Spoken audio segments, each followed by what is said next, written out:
I stood frozen as the apartment keys struck my cheek, Derek's cruel laughter echoing through the luxury penthouse while his business partners smirked from the leather sofa. "Clean everything up within 2 hours, or get out," he sneered, treating me like hired help in what was once our shared home. The humiliation burned deeper than the physical sting as champagne glasses clinked in celebration of his latest real estate deal. But Derek had no idea that every property deed, every bank account, every asset he was flaunting tonight was legally registered under one name, Gail Morrison. 3 years earlier, I had walked into that Chicago investment conference as a successful financial advisor with my own consulting firm, never imagining I would meet the man who would try to destroy everything I had worked for. Derek appeared at my networking table during the lunch break, tall and charismatic with those piercing blue eyes that seemed to see right through me. He introduced himself as an independent contractor looking to expand into commercial development, and his passion for construction was infectious. "I can build anything," he said, leaning forward with genuine enthusiasm. "I just need someone who understands the financial side to help me turn my vision into reality." Our first date was dinner at a small Italian restaurant where Derek painted pictures of the empire we could build together. He spoke about sustainable construction practices and affordable housing projects with such conviction that I found myself believing in his dreams. When he walked me to my car that night, he kissed my hand like a gentleman from another era. "You're not like the other women I've met," he whispered. "You have substance. You have power." The courtship that followed was a whirlwind of romantic gestures that should have been my first warning. Derek sent flowers to my office every Monday, planned elaborate weekend getaways, and surprised me with jewelry I knew he couldn't afford on a contractor's salary. But love makes you blind to red flags, and I was falling hard. 6 months into our relationship, Derek approached me with his first business proposal. He needed capital to bid on a major downtown renovation project, and his credit score was too low to secure the necessary loans. Would I consider co-signing as his business partner? "We're a team," he said, holding my hands across the candlelit table at our favorite restaurant. "Your financial expertise and my construction knowledge will be unstoppable." I agreed, but only after insisting that all business assets be registered under my name for tax advantages and liability protection. Derek seemed grateful for my caution, calling it brilliant strategy and praising my business acumen. He signed every document I placed in front of him without question, trusting me to handle the legal complexities while he focused on winning contracts. Morrison Construction LLC was born that spring, with me as the sole owner and Derek as the chief operating officer. I used my established business relationships to secure our first 3 contracts while Derek managed the actual construction work. The arrangement seemed perfect. The success came faster than either of us had anticipated. Derek's crew delivered quality work on schedule, and my financial management kept us profitable when other construction companies were struggling. Within 18 months, we had expanded from small renovations to major commercial projects worth millions of dollars. But success changed Derek in ways I hadn't expected. As our bank accounts grew, so did his ego. He began introducing himself at business functions as the founder and owner of Morrison Construction, conveniently forgetting to mention my role in establishing the company. When I corrected him privately, he laughed it off. "You know I don't mean anything by it," he said, adjusting his new Rolex watch. "You handle the boring paperwork stuff. I'm the face of the company." The boring paperwork stuff included securing multi-million-dollar contracts, managing our investment portfolio, and maintaining relationships with our biggest clients. But Derek seemed to genuinely believe that his charm and construction skills were the only factors in our success. His new circle of wealthy friends reinforced this delusion. At cocktail parties and golf club events, they praised Derek's natural business instincts and his ability to build an empire from nothing. None of them seemed interested in learning about the financial structure that made our rapid expansion possible. Derek began staying out later, claiming he needed to network with potential investors. He purchased expensive suits and a luxury sports car, justifying these purchases as business investments. When I questioned the necessity of a $60,000 BMW for visiting construction sites, he became defensive. "You don't understand the construction business," he snapped. "Image matters. Clients need to see that we're successful." The verbal dismissals became more frequent and more cutting. Derek would interrupt me during business meetings to clarify my statements or to redirect conversations toward topics he considered more important. He began referring to me as his financial consultant, rather than his partner, as if I were an employee rather than the actual owner of our company. The transformation was so gradual that I almost missed it. The man who had once praised my intelligence and business skills now treated my opinions as inconvenient obstacles to his grander vision. When I suggested we diversify our investment portfolio, he rolled his eyes. When I recommended more conservative spending on company perks, he accused me of being small-minded. "You think like an accountant?" he said during one particularly heated argument. "I think like an entrepreneur." What Derek didn't realize was that thinking like an accountant had made us wealthy beyond his wildest dreams. While he was focused on the flashy aspects of our success, I was quietly building a financial fortress. Every property purchase, every major contract, every investment decision went through my careful analysis and approval. I discovered Derek's secret meetings with divorce attorneys on a Tuesday afternoon in late September. I had returned to our penthouse unexpectedly after a client meeting was canceled, and Derek was on the phone in his office with the door closed. His voice carried through the thin walls. "She thinks she's so smart with all her financial planning," he was saying, "but she's about to learn that all that matters is who makes the real money in this relationship." My blood turned cold as I listened to him discuss asset division with someone who was clearly a lawyer. Derek believed he was entitled to half of everything, including properties and accounts he had never even seen the paperwork for. He spoke about me with such contempt that I had to grip the kitchen counter to keep from shaking. "The prenup was her idea," Derek continued, "but she was too trusting to make it airtight. My attorney says we can challenge her ownership claims, especially since I'm the one who actually built the business." That night, Derek came home acting completely normal, kissing my cheek and asking about my day, as if he hadn't just spent an hour planning my financial destruction. He even brought flowers, yellow roses that I accepted with a smile, while my mind raced through the implications of what I had overheard. Derek had no idea that every document he had signed over the past 3 years was legally binding and thoroughly documented. He didn't understand that his name appeared on exactly 0 ownership papers for any of our major assets. Most importantly, he had never bothered to read the partnership agreement that made him a well-compensated employee rather than a legal owner. As I watched him pour himself a glass of wine from our expensive collection, completely oblivious to the legal reality of our situation, I realized that Derek's attempt to betray me would be the perfect opportunity to show him exactly who held the real power in our relationship.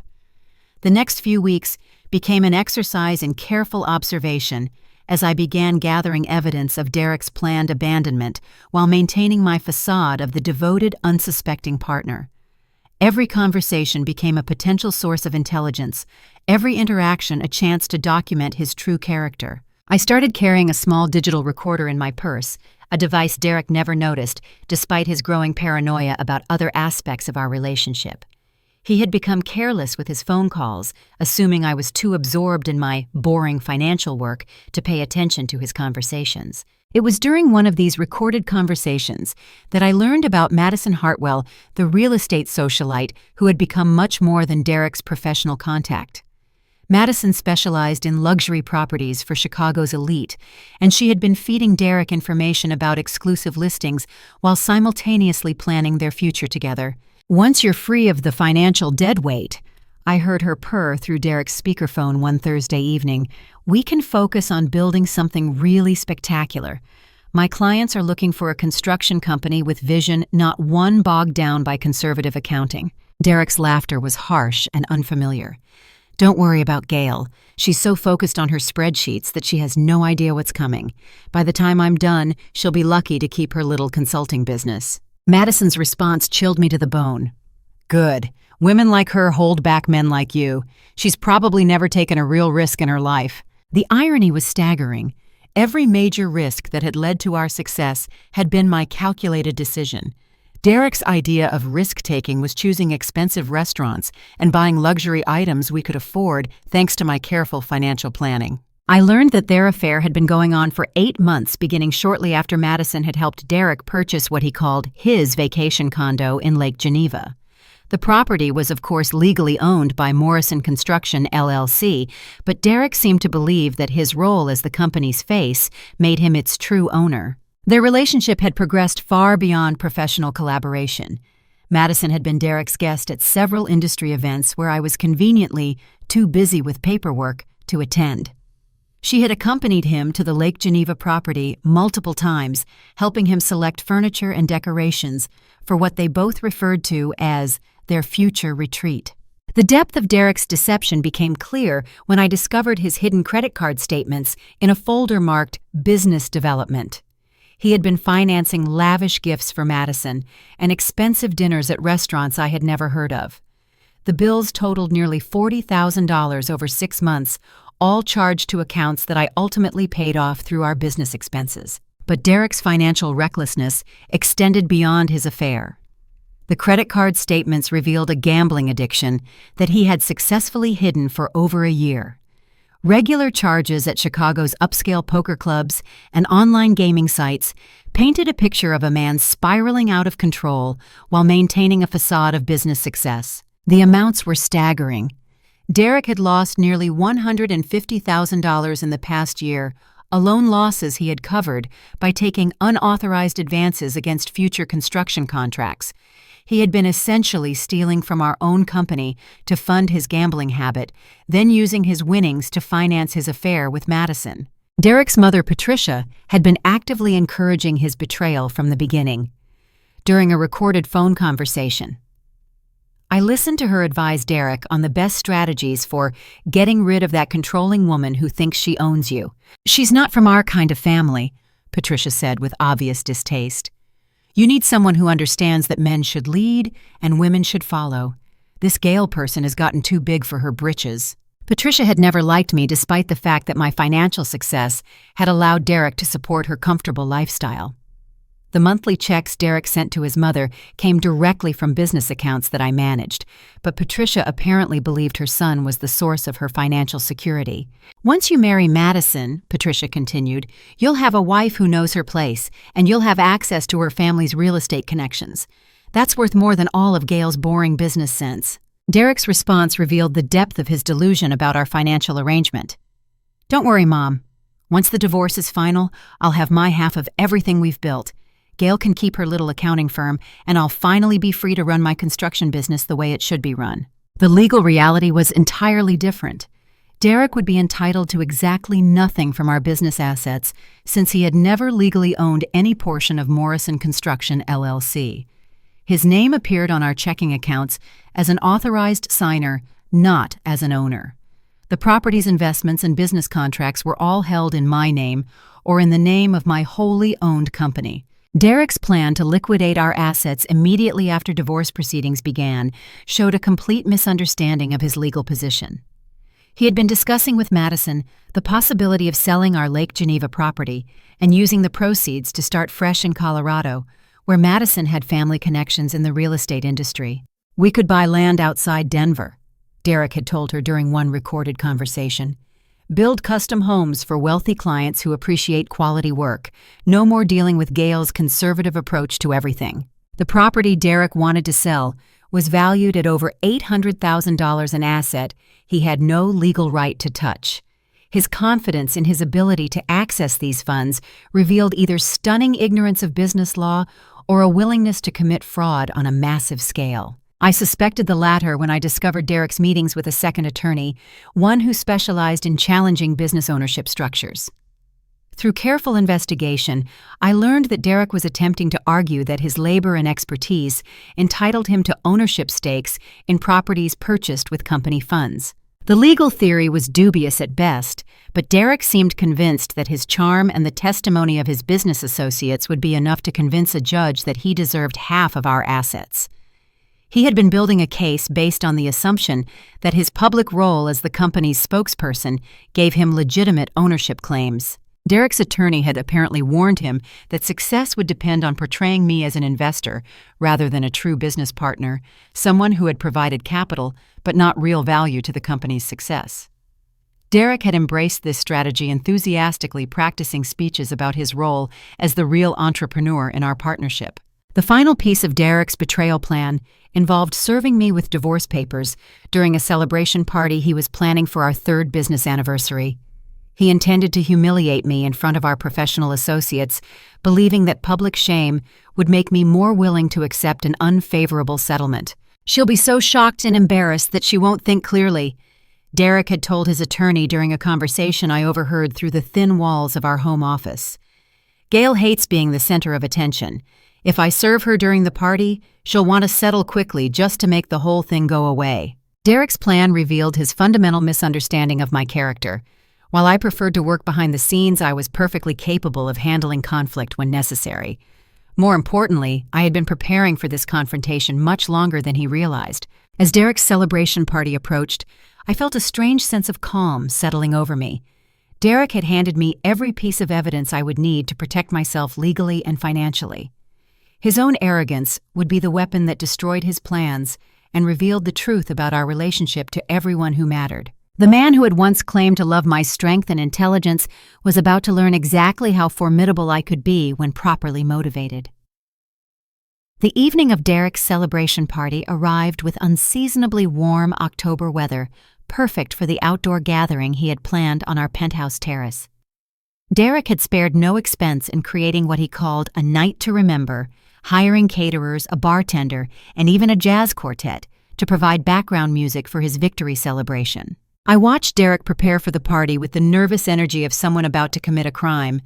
He changed shirts 3 times, adjusted his hair repeatedly in the mirror, and practiced casual responses to questions he expected about our business transition. Derek had no idea that I had already recorded most of his rehearsed lies during his phone conversations with Madison. The guest list read like a directory of Chicago's construction and real estate elite. Derek had invited his banker, Robert Chen, who managed our primary business accounts. His attorney, Michael Torres, would be attending along with Madison's father, who owned one of the city's most prestigious real estate development firms. Derek's mother, Patricia, had driven up from Springfield for the occasion, bringing her usual collection of passive-aggressive comments about my appearance and social skills. "I hope you've prepared something special for tonight," Patricia said as she examined the catered appetizers with obvious disapproval. "Derek deserves to be surrounded by people who appreciate his accomplishments." I smiled politely, while mentally reviewing the recording equipment I had strategically placed around the penthouse. Tonight would indeed be special, though not in the way Patricia anticipated. Derek's business partners arrived first, including James Walsh, the senior project manager who had worked with us since our second major contract. James believed Derek was the sole owner of Morrison Construction, a misunderstanding Derek had never bothered to correct during their daily interactions on construction sites. "Derek, this place is incredible," James said, admiring the view of downtown Chicago from our wraparound terrace. "You've really built something amazing here." Derek's chest swelled with pride as he accepted credit for a penthouse purchased entirely with funds from my pre-existing investment accounts. "Hard work pays off," he replied, raising his champagne glass. "When you focus on quality and surround yourself with the right people, success is inevitable." The irony of Derek's statement wasn't lost on me as I watched him charm our guests with stories about his entrepreneurial journey. Every anecdote carefully omitted my role in securing financing, managing budgets, or negotiating the contracts that made our success possible. Madison arrived fashionably late, wearing a stunning red dress that probably cost more than most people's monthly rent. She moved through the crowd with practiced grace, accepting compliments on her excellent business partnership with Derek while shooting meaningful glances in his direction. "Madison has been instrumental in identifying new opportunities," Derek announced to the gathered crowd. "She understands the luxury market in ways that most people can't appreciate." I watched Madison bask in the praise while mentally calculating the cost of Derek's gifts to her expenses that had come directly from our business accounts without my knowledge or approval. The diamond bracelet on her wrist alone represented 3 months of our construction crew's wages. Derek's alcohol consumption increased steadily as the evening progressed, loosening his tongue in ways that would prove invaluable for my evidence collection. He began openly discussing business decisions as if he made them, unilaterally describing investment strategies and property purchases without mentioning my involvement. "The Lake Geneva property was a brilliant move," he told Robert Chen during a conversation I recorded from across the terrace. "Buying when the market was low and holding until values recovered. That's the kind of vision that separates successful entrepreneurs from followers." Robert nodded politely, though his expression suggested some confusion about the ownership structure Derek was describing. As our banker, Robert knew exactly whose name appeared on all the relevant documents, but Derek's confidence seemed to override any impulse to correct his statements.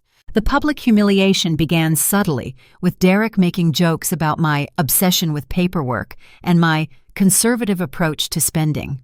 His comments drew polite laughter from guests who assumed this was good-natured teasing between partners.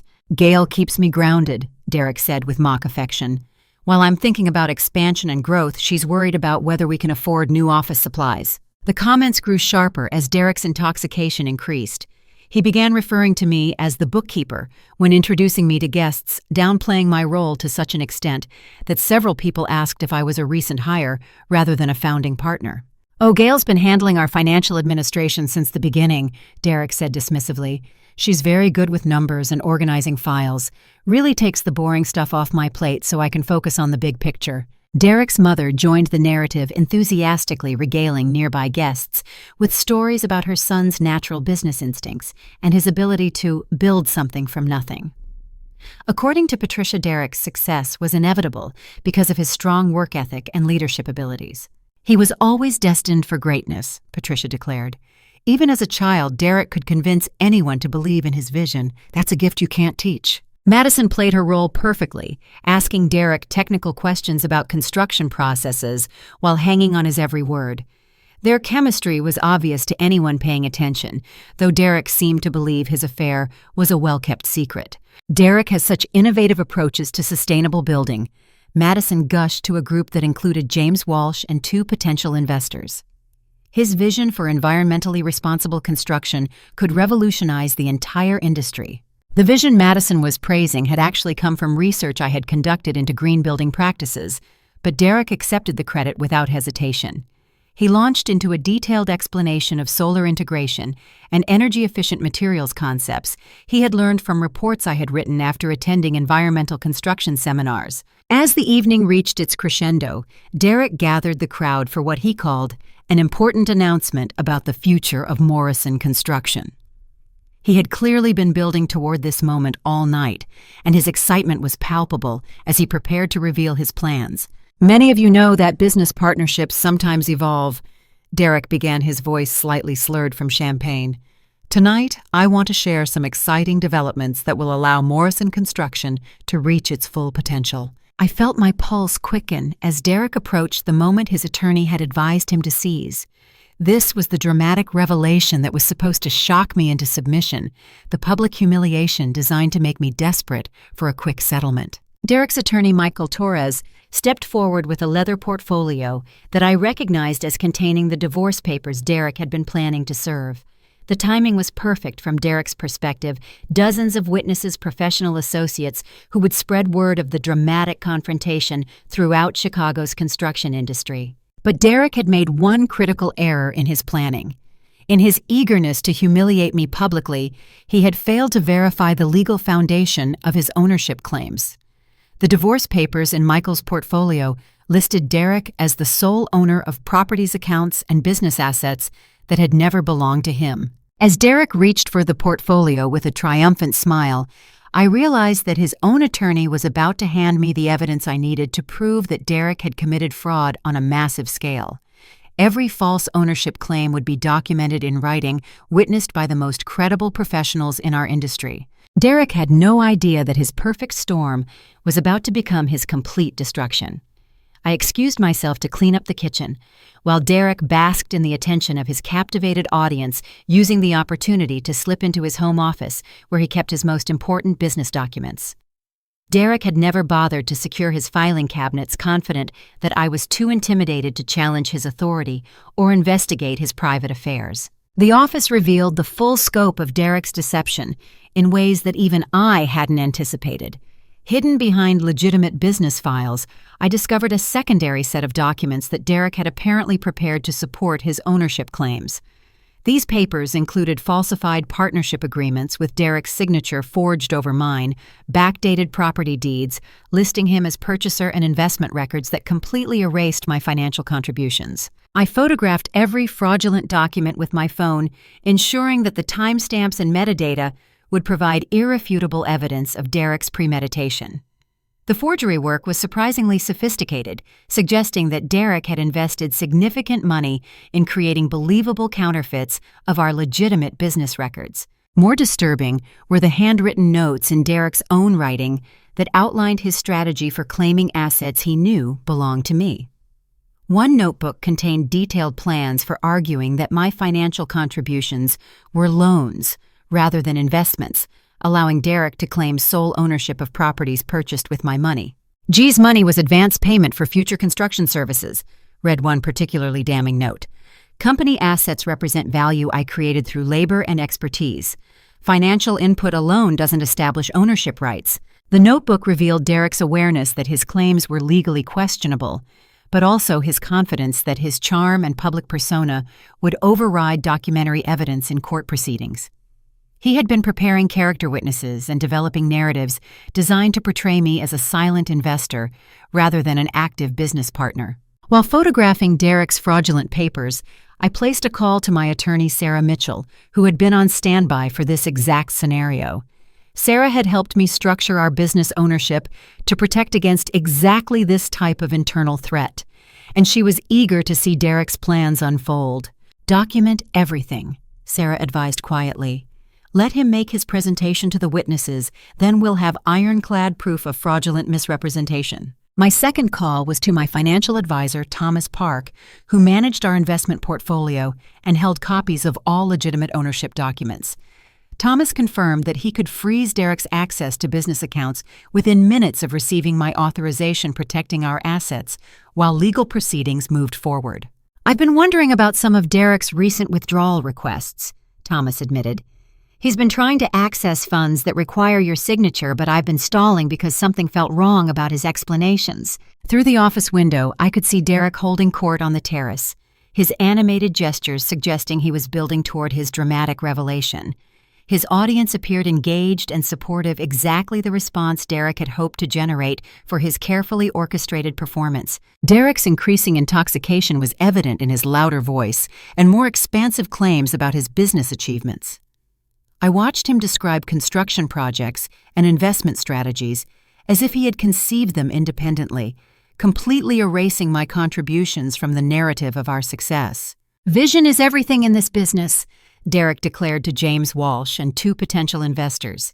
"You can hire accountants and bookkeepers, but you can't teach someone to see opportunities the way entrepreneurs do."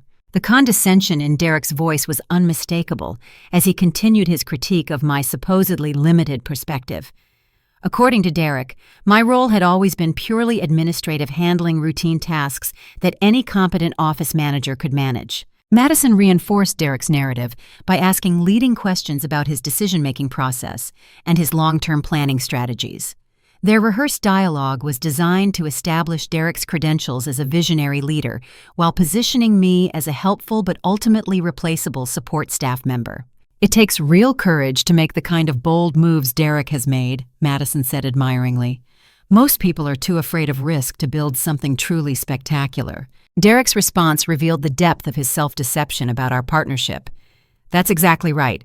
Some people think small and focus on safety. Real entrepreneurs understand that you have to be willing to bet everything on your vision."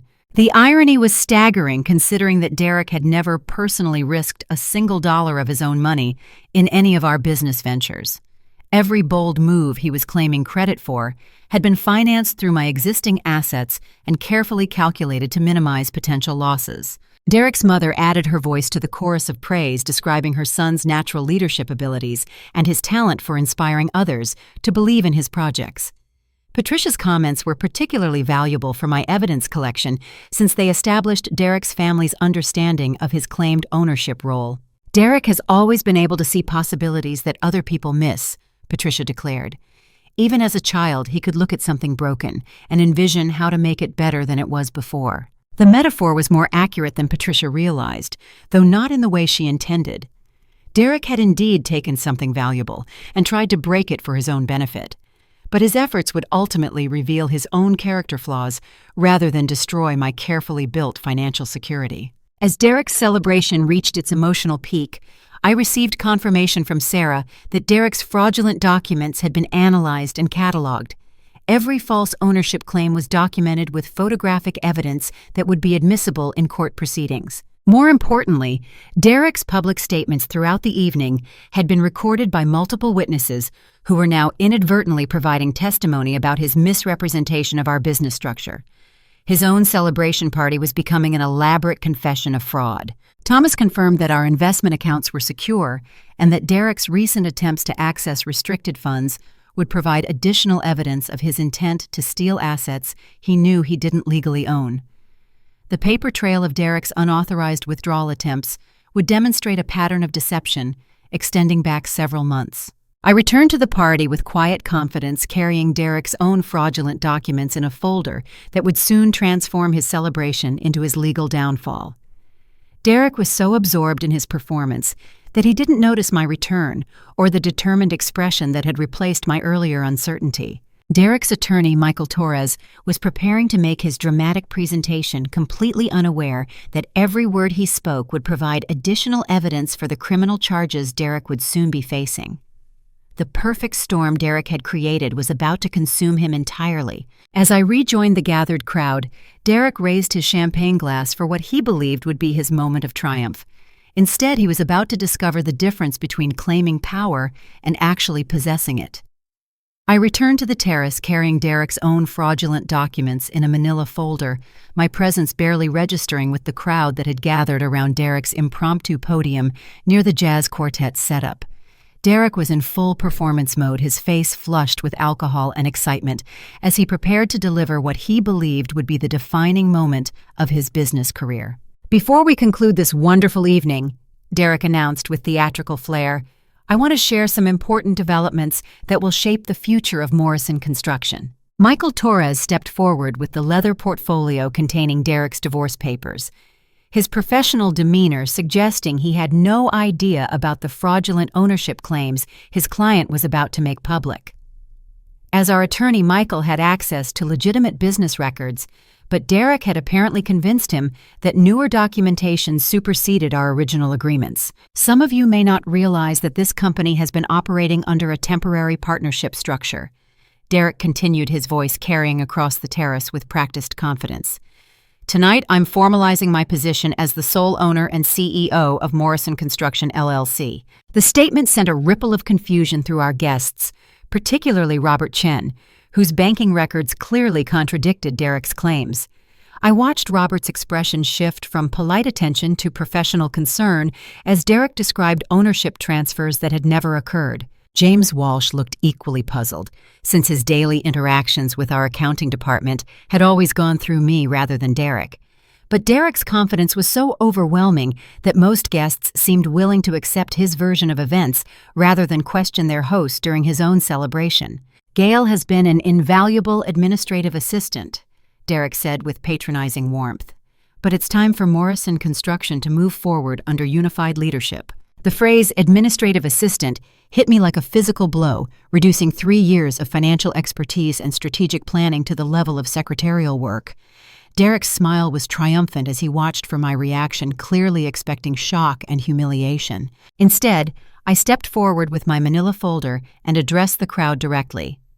"I appreciate Derek's kind words about my administrative work," I said calmly, "but I think there might be some confusion about our business structure." Derek's expression shifted from triumph to annoyance as I produced the first set of documents from my folder. These were the original incorporation papers for Morrison Construction, LLC, bearing my signature as the sole founding member and Derek's signature as an employee accepting the position of Chief Operating Officer. According to the Illinois Secretary of State, I continued distributing copies of the filing documents to our guests. Morrison Construction has been a single-member LLC since its inception, with ownership held entirely by Gail Morrison. The silence that followed was deafening. Robert Chen examined his copy with the careful attention of a banker who suddenly understood why certain account access requests had been problematic. Michael Torres looked genuinely shocked, suggesting that Derek had misrepresented the legal structure to his own attorney. Derek's face went through a fascinating progression of emotions: confusion, disbelief, anger, and finally a desperate attempt to maintain control of the narrative. "Those are old documents," he stammered. "We've restructured the business several times since then." I smiled and produced the second set of papers from my folder. You're absolutely right about restructuring. Here are all the amendments filed with the state over the past 3 years, each one maintaining my sole ownership while expanding Derek's operational responsibilities. Derek lunged for the documents, but James Walsh had already begun reading them aloud to the nearby guests. Every amendment clearly stated that ownership structure remained unchanged, with Derek receiving increased compensation and benefits as a valued employee rather than gaining any equity stake. "This can't be right," Derek protested, his voice rising with panic. "I built this company. I made all the major decisions. I took all the risks." I produced the third set of documents, these bearing Derek's own signature on agreements that explicitly acknowledged his employee status. "Derek, you signed each of these amendments personally. Your signature is witnessed and notarized." The crowd was now openly studying the documents, rather than politely pretending to understand Derek's claims. Madison looked particularly disturbed as she realized that her romantic plans had been based on Derek's complete misrepresentation of his financial position. Derek's mother stepped forward aggressively, her face twisted with indignation. "This is ridiculous. Derek built this business from nothing. You're just trying to steal credit for his work." I had been waiting for Patricia's intervention. From my folder, I produced bank records showing the source of our initial business capital.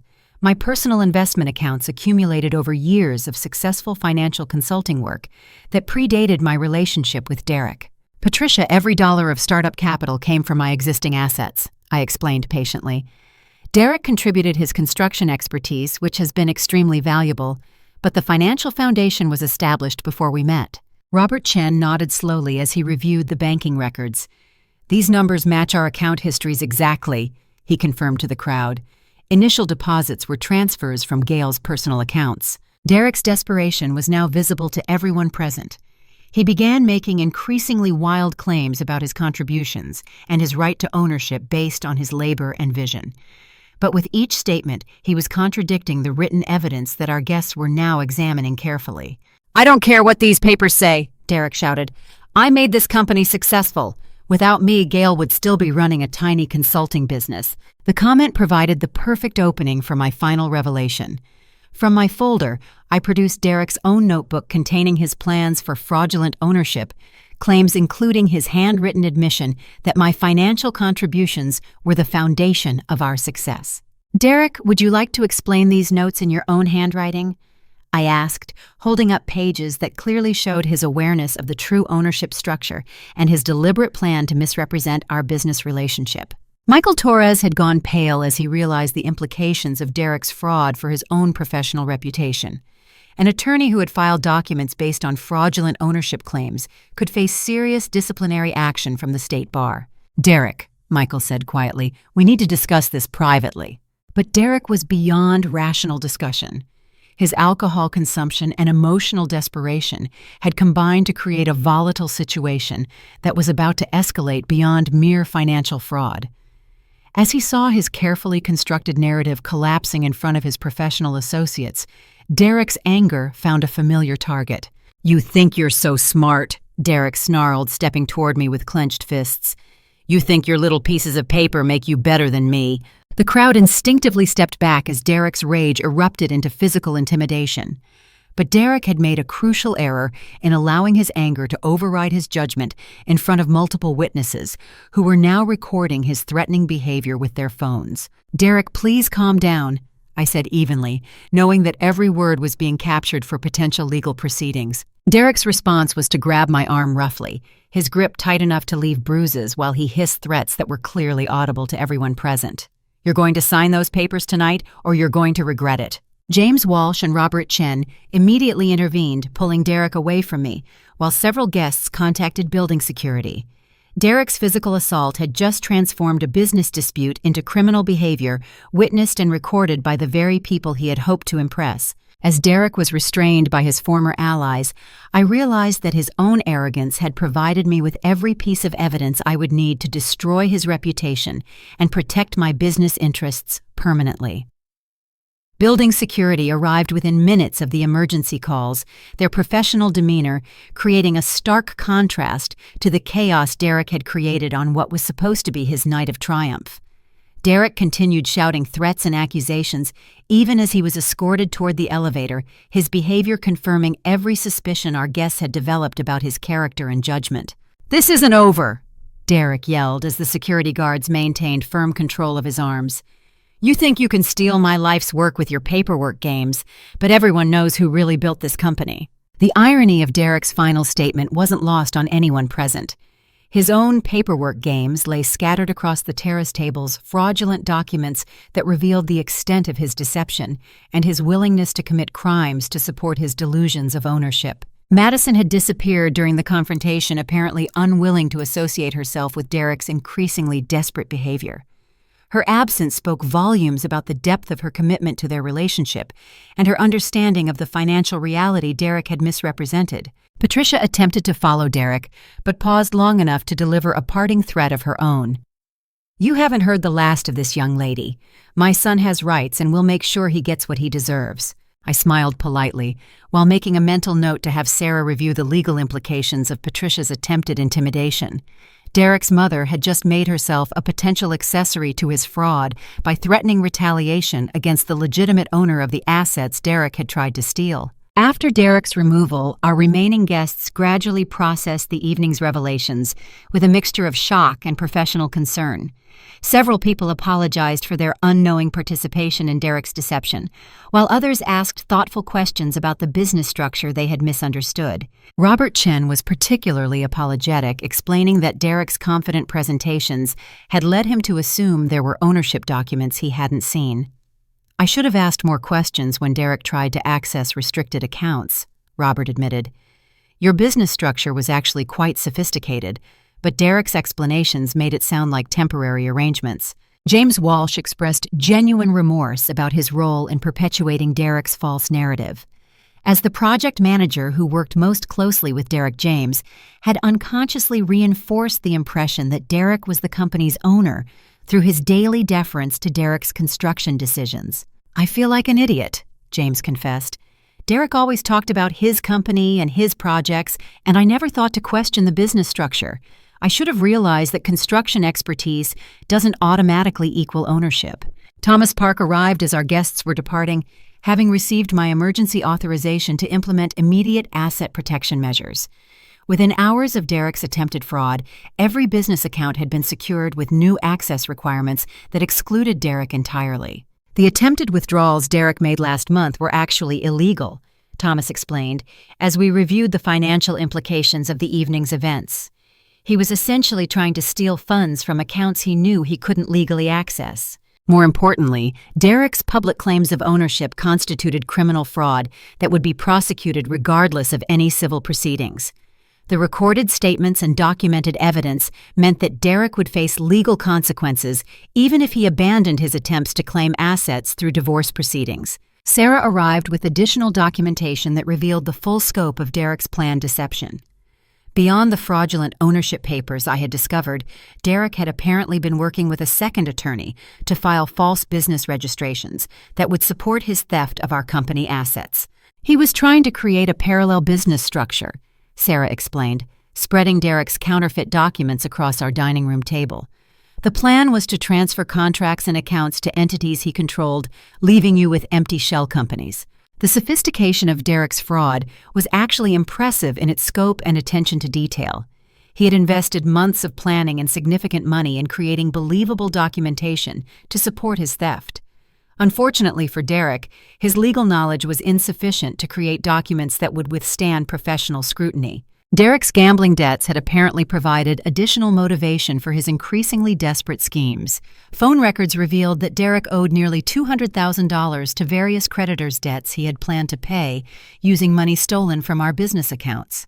"The gambling creditors have been pressuring him for weeks," Sarah noted. "Some of these people don't use conventional collection methods.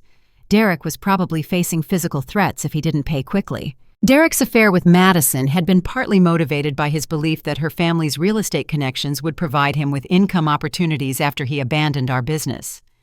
But Madison's father had apparently been unimpressed with Derek's actual credentials once the true ownership structure became clear. "Madison called me an hour ago," Thomas reported with obvious amusement. She wanted to discuss possible business relationships now that she understands who actually owns Morrison Construction. The speed of Madison's pivot from Derek to me was both predictable and pathetic. Her romantic interest had clearly been based entirely on Derek's perceived wealth and business success, neither of which had ever belonged to him. Derek's mother called repeatedly throughout the following days, alternating between threats and pleas, as she realized that her monthly financial support had been dependent on my generosity rather than Derek's business ownership. Patricia's comfortable lifestyle would continue only if I chose to maintain Derek's employee benefits during his legal troubles.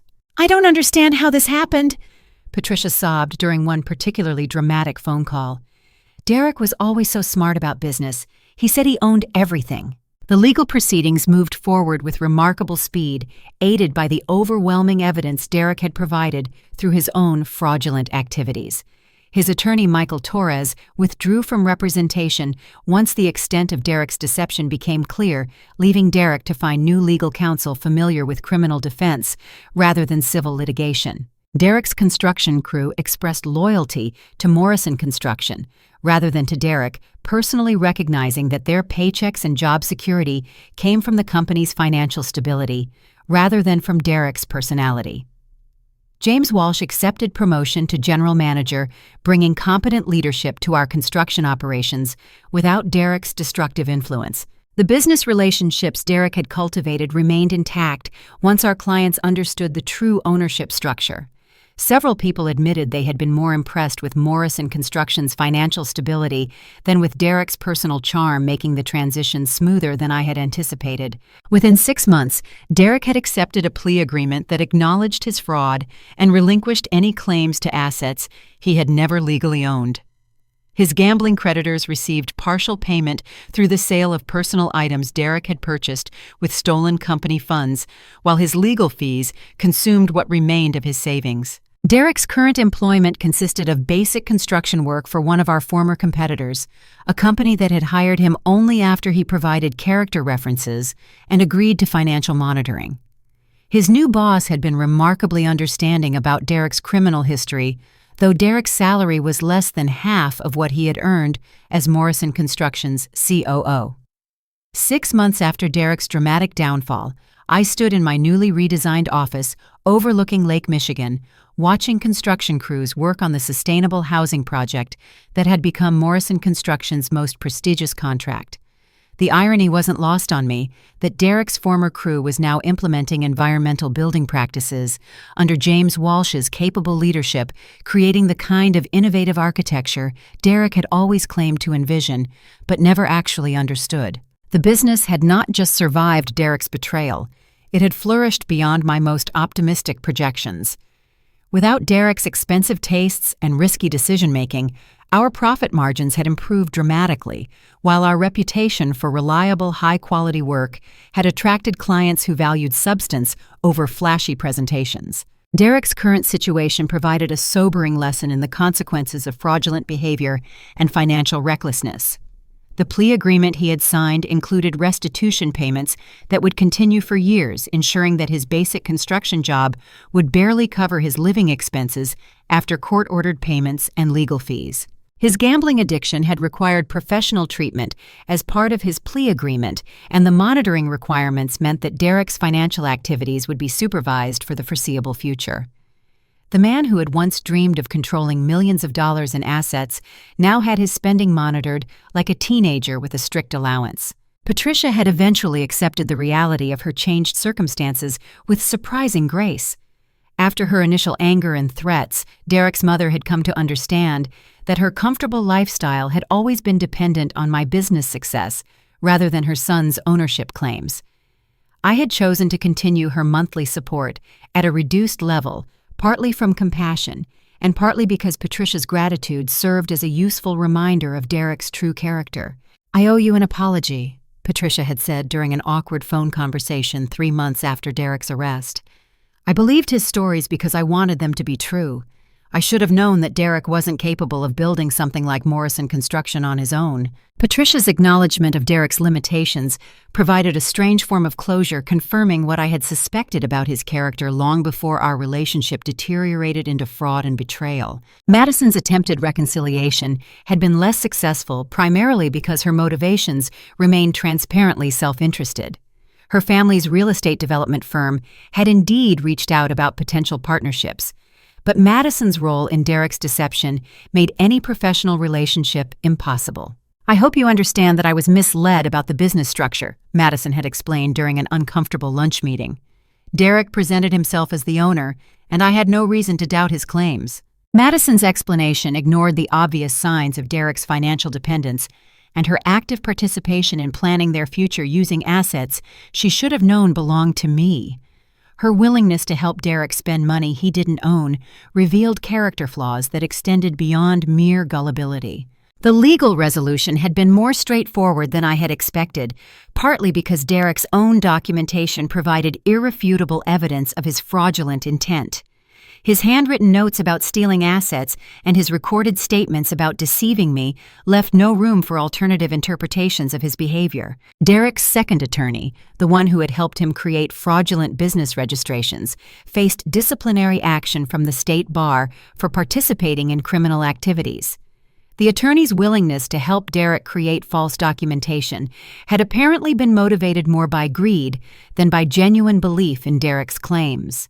Professional responsibility requires due diligence about client representations, Sarah had explained while reviewing the disciplinary proceedings. An attorney can't just accept a client's word about ownership when public records contradict their claims. The business community's response to Derek's exposure had been surprisingly supportive, with several colleagues expressing admiration for my calm handling of a potentially devastating situation. The evidence collection and legal strategy that had protected Morrison Construction from Derek's theft had impressed other business owners who recognized the sophistication required to document fraud so thoroughly. "You turned his own arrogance against him," commented Lisa Rodriguez, a fellow entrepreneur who had attended Derek's celebration party.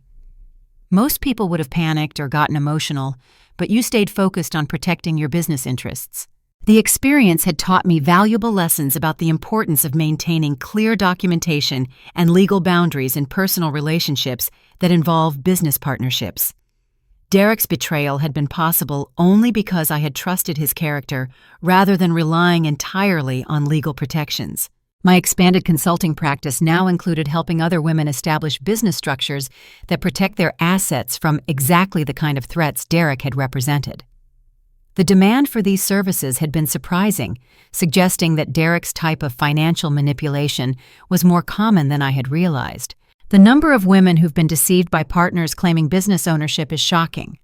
I explained to a new client whose situation paralleled my own experience with Derek, but proper documentation and strategic planning can prevent most forms of financial fraud. The consulting work had become deeply rewarding, providing both professional satisfaction and the opportunity to help other women avoid the kind of betrayal I had experienced. Each successful case reinforced my belief that knowledge and preparation were the most effective tools for protecting personal and financial security. Derek's current employer had reached out several months after his hiring to verify his character references, a conversation that had provided unexpected insight into Derek's psychological state following his legal troubles. According to his supervisor, Derek had become a reliable but unremarkable employee who rarely discussed his previous business experience. "He does good work and follows instructions," the supervisor had reported. "But he seems to understand that he's not management material. Whatever happened before knocked the arrogance out of him." Derek's transformation from entitled businessman to supervised employee represented a form of justice that extended beyond legal penalties. The public humiliation of his fraud exposure had apparently forced him to confront the reality of his actual abilities and limitations. James Walsh had proven to be an excellent choice for general manager, bringing both construction expertise and genuine business ethics to his expanded responsibilities. His relief at discovering the true ownership structure had been palpable, since he had always been uncomfortable with Derek's claims about building the business from nothing. "I'm much more comfortable working for someone who actually knows how to run a construction company," James had admitted during our first planning meeting after Derek's departure. Derek was good at selling projects, but he didn't understand the financial side well enough to make strategic decisions. As I reflected on the journey from Derek's betrayal to Morrison Construction's current success, I realized that his attempted fraud had ultimately strengthened both my business and my personal confidence. The experience had forced me to demonstrate capabilities I might never have needed to exercise in a healthier partnership. The lesson that emerged from Derek's downfall was both simple and profound. Authentic power comes from competence and preparation, not from loud claims or public performances. Derek's theatrical approach to business had impressed people temporarily, but substance ultimately determines long-term success. Standing in my office 6 months later watching construction crews implement sustainable building practices that would benefit Chicago families for generations, I understood that Derek's betrayal had freed me to pursue the kind of meaningful work that our partnership had never allowed. His greed and dishonesty had inadvertently given me the opportunity to discover my own strength and independence. The most satisfying aspect of the entire experience was recognizing that Derek's attempts to steal my life's work had ultimately revealed the difference between creating value and claiming credit. Real entrepreneurship required vision preparation and the courage to accept responsibility for both successes and failures. Derek had learned this lesson the hard way, but the knowledge had come too late to save him from the consequences of his choices. For me, the lesson had been liberating, providing the confidence to build something even better than what we had created together. I learned that the quietest person in the room often holds all the real power. When someone shows you who they truly are through their actions, believe them the first time, but always protect yourself with legal truth. Respect is earned through character, not demanded through volume, and authentic success comes from building value rather than claiming credit for other people's work. The most dangerous people are often those who mistake performance for substance, but proper preparation and clear documentation can protect you from even the most sophisticated deception. Have you ever found yourself in a situation where someone tried to take credit for your hard work or achievements? How did you handle it, and what would you do differently if it happened again? I'd love to hear your thoughts and experiences in the comments below. If this story resonated with you, please give it a like and subscribe for more empowering stories about overcoming betrayal and finding your inner strength. Don't forget to share this with someone who might need to hear that they have more power than they realize. Thank you for listening to my story, and remember that your worth isn't determined by how others treat you, but by how you choose to protect and value yourself.